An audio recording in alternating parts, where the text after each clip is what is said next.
Hey, it's Mikkel K from Sweet Soul Parenting, and today I want to discuss a really important topic for me, and it's you can't reason with toxic. Now let's dive in. Where do we even begin? There's just so much on this topic, but I was recently having a conversation with one of my therapist friends, and we were going over the topic of just being around toxic people and being really misunderstood. And me and her don't like being misunderstood. See us as we are, okay? If you see me acting a fool and you're calling it out, you saw me as I am then, right? But if I'm not trying to act like a fool, if I'm not trying to be a jerk, if I'm not like, I don't want you to see me incorrectly. And same with her. We're like, yeah, it sucks to be misunderstood, know my intentions, know that my heart is for connection, my heart is for peace. And even if I've made a mistake and made you feel any negative way, like please know that that's not my heart and teach me how to love you better or tell me what I need to do to honor you better, right? That's our heart on the topic. And we were just discussing that and just having some, people with really toxic behaviors in our life that we just couldn't fully get rid of. Sometimes we can't do that. Sometimes we very easily can be like, that's toxic. I'm not going to partner with that. Sayonara. Other times it's this is toxic. I can't leave right now, so I need to do what I can to cultivate just peace within myself and do what I can to just move through this in the healthiest way I know how, right? So, all that to say, we were just going over that and having just some people that we couldn't just fully get rid of. And when I mean get rid of, it's just like, you're not on my team. Your behavior is toxic. I don't want to be around that. So bye, right? Let's just be clear on that. And we were just discussing how we were just a part of some scenarios that we couldn't remove ourselves from, and we just had to go through it. But what was really hard in that is we had people that misunderstood us, that weren't seeing us for who we are, what we're trying to do, and there was just problems, Our heart is not to start problems. Our heart is to have clear communication, healthy connection. We don't have to be best friends, but let's just have peace. You don't have to love everything that I do, but let's be cordial. Let's move forward. That's our heart. But what we really just were coming to the conclusion with is we already know you can't reason with toxic, okay? A toxic person is behaving in toxic ways, whether they know it or not. Some people are well aware that they are acting inappropriately, and some people truly lack the awareness. Either way, you can't reason with somebody whose heart is not for connection, whose heart is not for peace. That's toxic. And I could, in my situation that I was specifically discussing with her, I was just talking about how, like, well, like I had to sit down, I let them know where I was at, and then this, and then they just ended up doing this and this. And it was like, I feel so misunderstood. Like, if only I could just talk. Wait, I can't reason with toxic. This is something I have to remind myself too, right? I can preach it all day, but it's like when we're in those moments, I'm like, but wait, if only I could show you can't always show people with toxic behaviors where you're at. And let's say we get one of the most toxic people and sit them down and they're willing to listen to you for 20 minutes. Are they really going to take in who you are as a person? Are they really going to be like, wow, I totally see you. I'm a completely changed person now? Sometimes, sometimes we can gain connection in that, but toxic is going to do what toxic is going to do. So if we have a person in our life that consistently displays toxic behavior, there's still hope. As long as you have breath in your lungs, there's hope to change and hope to be better. But if they're not working towards that, I just kind of like to explain it, they're in a box then that they choose to be in and the lid is open. So visually I'm looking at them like, oh, that's toxic. You're in that box over there, but the lid's open. I welcome you to jump out of that box whenever you want to.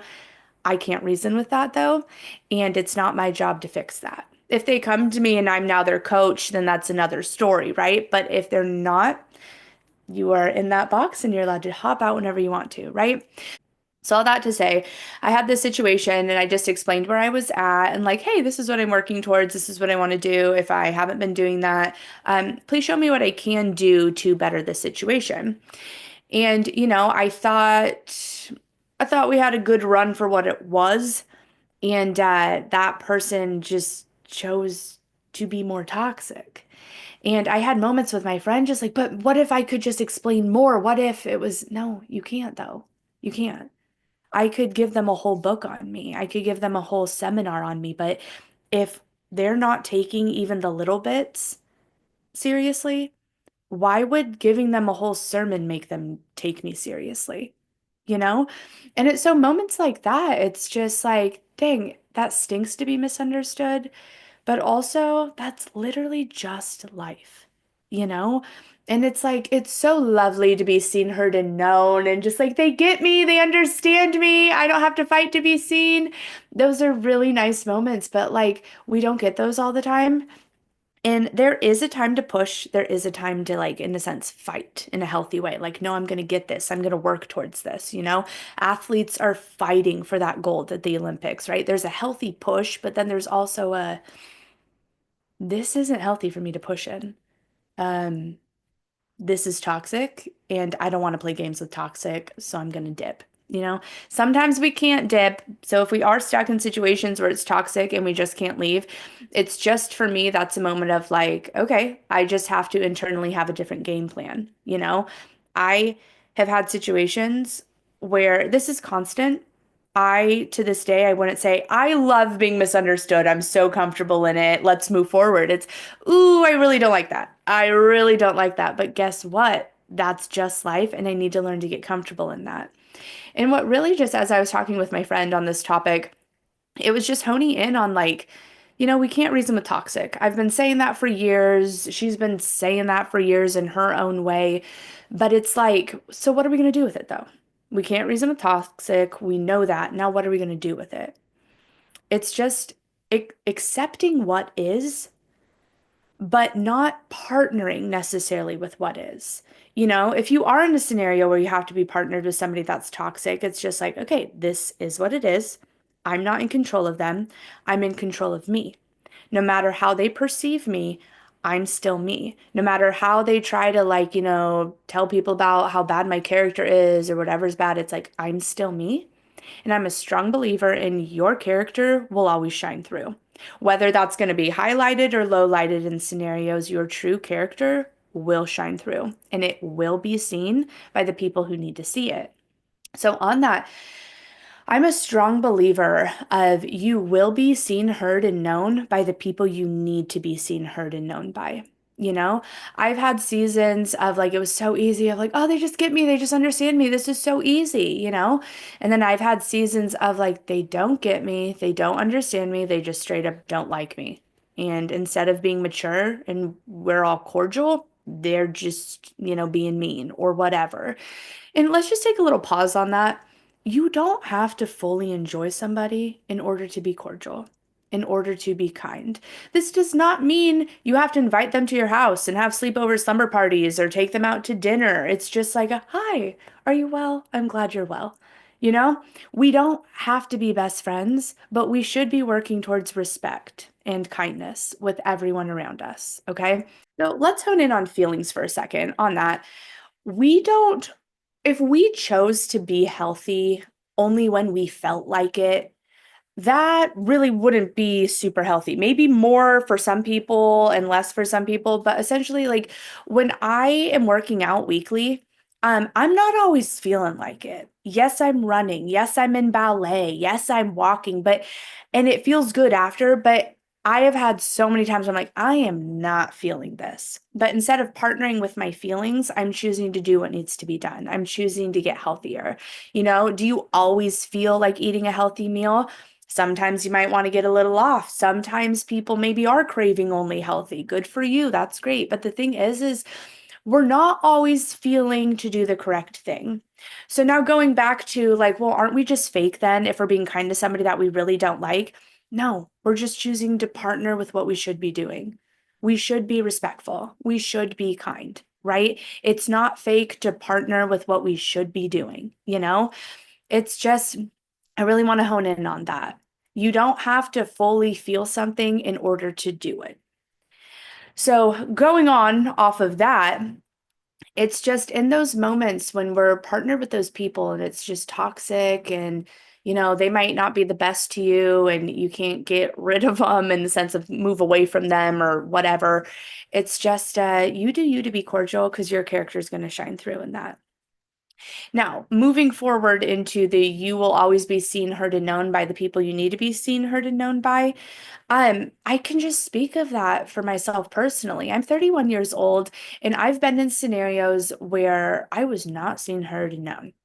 Like these people didn't care. I saw there was an offense or somebody didn't like me, and I was like, "Hey, is there anything that I did to offend you? I just noticed there's tension, and I just want you to know my heart isn't to be bad. My heart isn't whatever, you know." And I carried that conversation with that person, and they didn't care, and they still chose to treat me poorly. But that situation didn't last. And sometimes I've been in so many situations where honestly it was like that. Like it's just this is toxic. I can't reason with toxic, so I'm just going to do what I can to just keep going and be cordial. Um, but in that, for me, it's been either I end up moving away from it or that person ends up moving away from it. And it's not always immediate. Sometimes it's quick. If that was toxic, I don't like that. And then they're gone. It's like, oh, that was so easy. That's so nice when that happens. But also, I've been in seasons where this is really toxic. I'm supposed to be here right now. And I just have to put up with that. And then eventually I got to go. Or again, another toxic person left. So the point of that for me is in all of my life, I have been seen, heard, and known by the people I need to be seen, heard, and known by. If there was somebody that was like, let's say it was a boss or just a leader over something that I was a part of, I've had some of them know me well, and I've had some of them not like me. And in the areas where they didn't like me, again, they either went away and I got somebody else who understood me, or I left and I got to grow and I got to move on into the next. If you're in a situation right now where it's just like it's just toxic, this person doesn't understand me, and you can't get away from them, it's just one of those things of like either I believe if you're working towards healthy, there's either going to be breakthrough or I can't speak for every situation, right? So just going off of mine, there was either breakthrough or there was an adjustment. That person left or I left. But I am always seen, heard, and known by the people who need to see, hear, and know me. You know, I've been in situations where I got played dirty, dirty. And the people that chose to behave that way chose to behave that way. But all the other people that knew me got to see that. And they got to go, oh, no, I know Mikkel's character. I've witnessed Mikkel's character, and my character outshone whatever way those people were trying to perceive me. You know, it doesn't feel good to not be seen correctly, but you're going to get those people.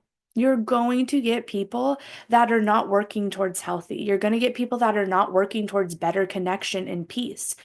And, I'm kind of like jumbling all my experiences I've had just to kind of get tastes of you can't reason with toxic.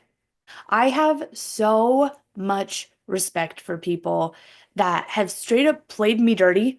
That's not the part I respect, but the ones that said, that was not okay, and I'm so sorry for doing that to you. Like, thank you. Thank you for recognizing that and like just holding yourself accountable.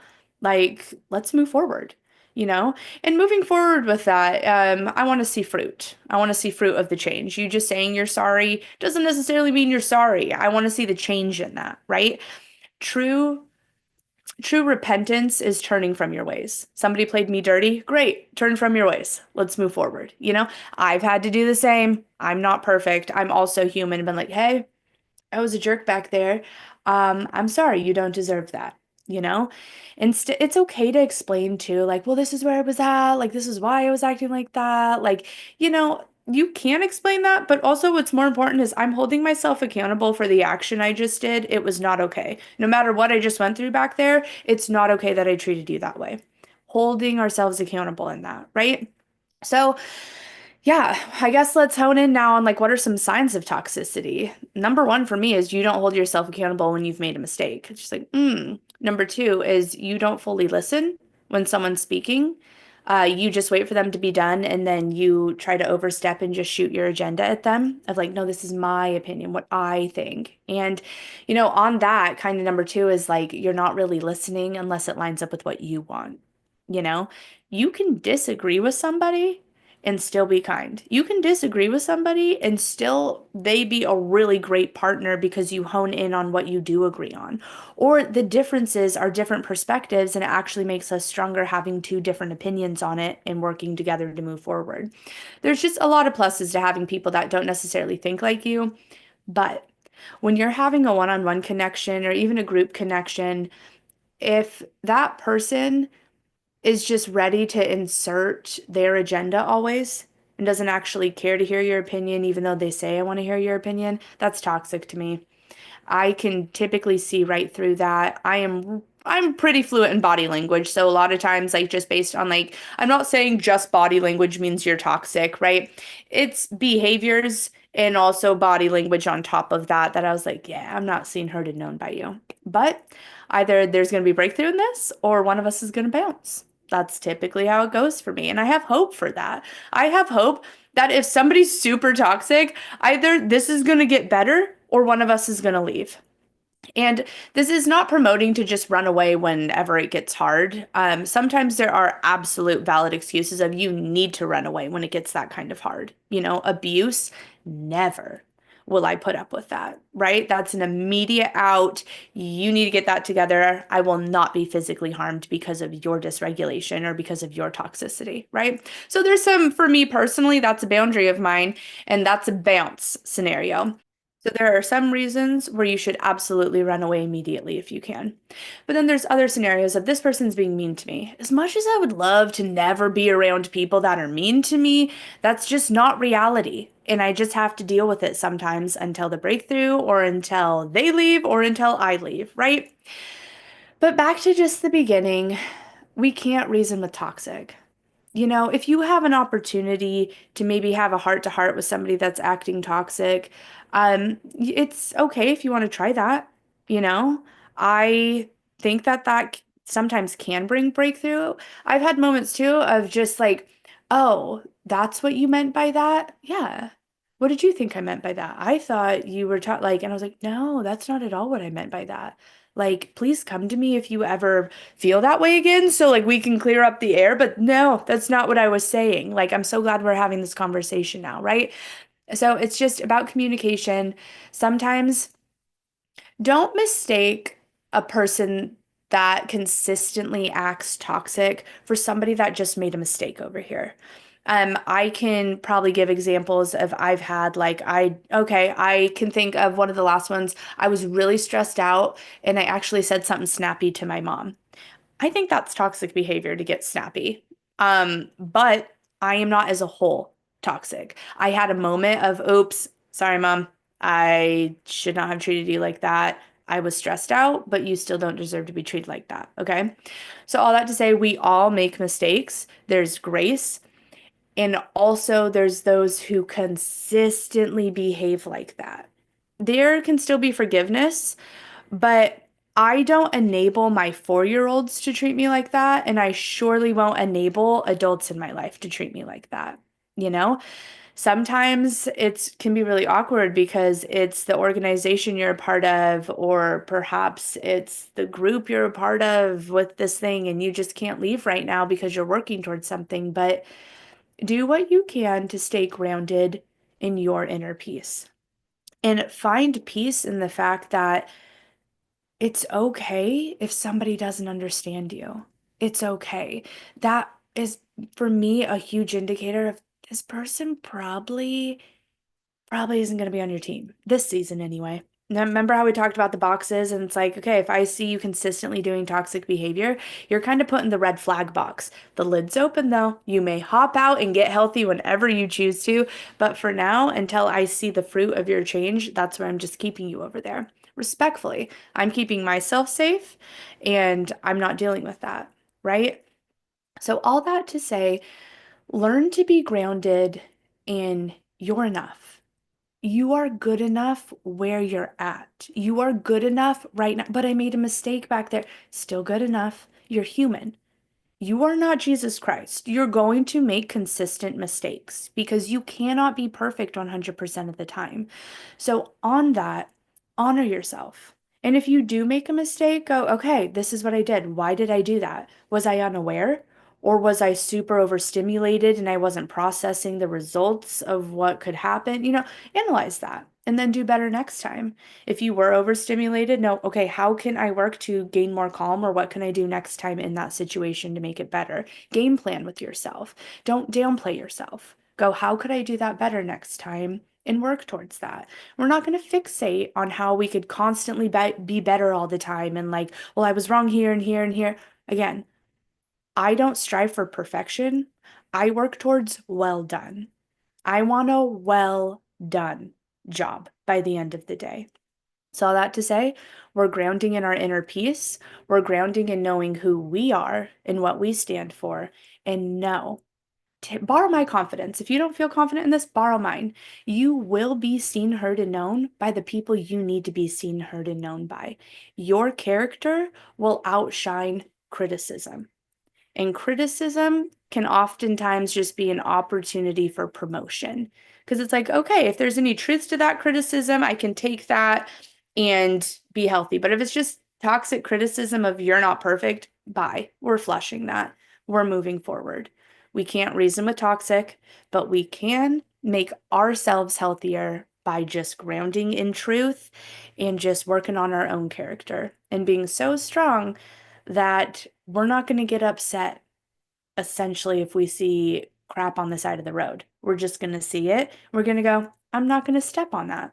I'm going to walk around it. Okay. That happens on my walking trail sometimes. And I'm not here to say just humans are crap, but sometimes humans have crappy behavior and it stinks. And we can very easily see to avoid that. Okay.